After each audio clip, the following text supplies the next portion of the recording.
But these artists, they must have been really appreciative for getting the opportunity to appear on that program, and at least possibly Alan Jackson was, because he actually paid tribute to you by recording a version of Papa Top on one of his albums a few years back. So how did it feel to have another artist, particularly one that was considered to be one of the real superstars of his day, pay tribute to your impact on country music? It felt very good, because the way he did it, and what he said, if you read the album liners and all. I did. The way he did it, I thought was very good. Yeah, he said, if I remember correctly, he said he always thought you were a wonderful singer and admired your great showmanship, so he had to include you on his tribute album, one of your tunes. That was great. That was awfully nice of him to say that. So now let's switch gears a little bit and talk about what you have been up to recently. Just a couple of months ago, you celebrated your 50th Opry anniversary. And congratulations, by the way. That's a real career achievement, Jim Ed. In my opinion, I don't think many artists achieved the longevity and have been so consistent with what they've put out as you have been over the years. So, well, what the old saying is, what I do, and so here I go, and I'm still at it. I'm gonna try to celebrate 70. Well, I hope you make it too. Then you probably will. You're still going strong. Chances are I won't, but it's something to look forward to. Yeah, so maybe. It was a great honor, that the Opry gave me that party and all. So could you tell us a little bit about the special events that occurred during the anniversary show? Maxine and Bonnie came up. They did. They were there, and but they didn't sing. I didn't.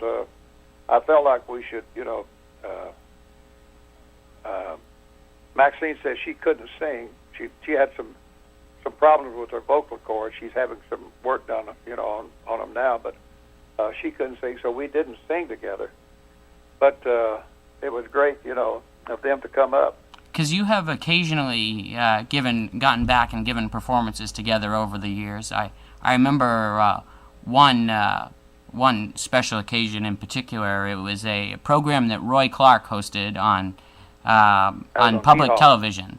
On Hee-Haw. Oh, well, back on Hee-Haw, but this was actually, I was thinking of it, this was about maybe 7 or 8 years ago. It was on a public television special. They had, Patty Page was on it. I don't know if you remember that or not. That was the Country Family Reunion. Oh, okay. And so you became an Opry member in 1963, but you had been making appearances on the Opry for several years before that. Well, we started in 54, yeah, and we had made a few appearances before then, yeah. So what does being a member of the Opry mean to you as an artist? Because that's sort of the pinnacle of the career achievement for a country artist. Well, the Grand Ole Opry is it's the home of country music, I say, and it gives me a second home. Of course, I've got my home with my wife and my family and all, but the Opry is kind of a second home where you can go and you can meet all of your friends and your peers, and you can enjoy that and also perform and sing your songs and all. But it's quite an honor to be a member of the Grand Ole Opry.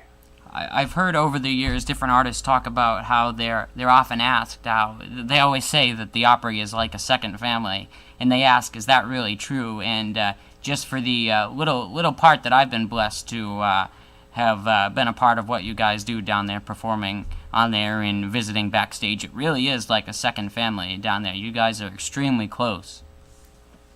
That's very true. We are that. And so, Jim Ed, I'd like to switch gears again a little bit and talk about the last full album that you released, if that's all right, which was a duet album with Helen Cornelius. You asked the questions, and I'll answer them, Paul. All right, so what prompted you to want to record? The album was titled Together Again, which was the first album that you released with Helen, and I think it was 25 years. Well, it was, we found some songs that we really liked, and I thought it would be good, if we were going to travel together, which we still do some dates together today, not a lot, but we still do some, and I do some by myself, and she does some by herself. But I thought that, as good as she sings and all, that we should do another album, so we did, and we called it Together Again, which was, it's still it's a good album, got some great songs in it. Rocket Years is in there, some other things. Yeah, Hard Time for Lovers is another one, and a fast upbeat tune, Who's in the Mood to Go Dancing. Right. And so I guess why did it take you so long for you guys to team up again to work on the album? Because it had been quite a while. Well, it's just the way things worked out. It was just a really, really fabulous album and a great addition to anyone's Jim Ed Brown or Helen Cornelius catalog. It sounds just like all the other recordings that you've released over the years. I thought it was one of the best albums that I ever did. Yeah, really, really, it truly is. It's very nice, easy listening music.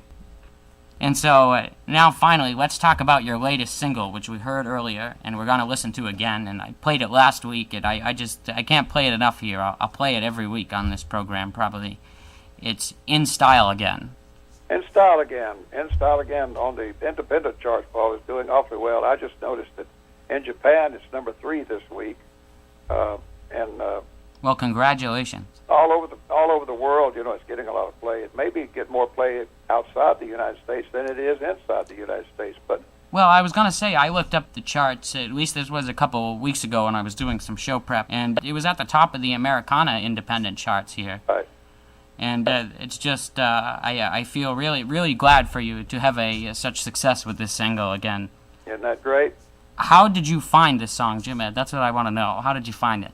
My secretary found that song for me. She was out at the Bluebird one night, and the young man that wrote it was out there singing, and he made the statement, said, my wife doesn't like this song, but I'm going to sing it anyway. And so whenever he did, she heard it. She said, she and a friend of hers, they were there, and said, that would be a great song for Jim Ed. So she found it, got a copy of it, and brought it to me. And I said, you know what, you're right. It would be. So I got Bobby Bear, and we went into the studio, and we recorded it. Oh, Bobby Bear, how's he doing? He released a new album recently. As far as I know, he's doing well. He's one of the newest members of the Hall of Fame, and but he's got a new record out too that's doing well.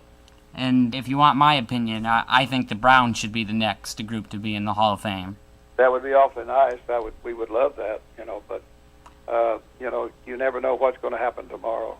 No, I think, in my opinion, I think part of the, just from, being an observer of country music, that part of what's great about being inducted into the Hall of Fame is being able to enjoy it while you're alive, like folks like Webb Pierce and Farron Young, who were long overdue for the being inducted into the Hall of Fame. They didn't get to enjoy that, so it would be nice that there's quite a few legends that need to be inducted in these next few years, in my opinion. I agree with you. So I've played, as I said, In Style Again many times on my show so far. Listened to it. I think I know all the words by heart. I've even worked out the chords on the guitar, but it doesn't really fit someone of 21 years old. But singing, I'd like to be in style again. But well, I guess you could argue that I'm not really in style right now, so I don't. But anyways, enough about me. But I would say, do you think that sums up your feelings about how the music business, maybe radio in particular, seems to treat artists that are over the age of 50? Well, the radio stations, there's a difference in them. The top radio stations, the one that are playing the hits of today, they're playing those, and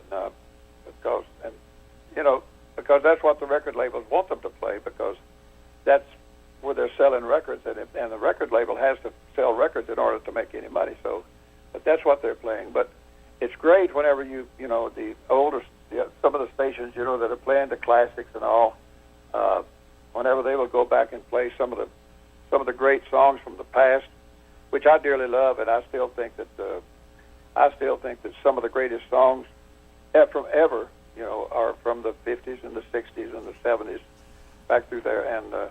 Exactly. I totally agree with you 100%. Whenever I do my shows, I only do music, right from that era, 50s and 60s. And to me, that's the real, true country music, where you weren't afraid to have a fiddle and a steel guitar be right up front, blaring in your face. Well, they've changed the beat quite a bit, on country music nowadays, and yeah, to me. But they're doing that, trying to get to the younger people and and sell more records, and it's working,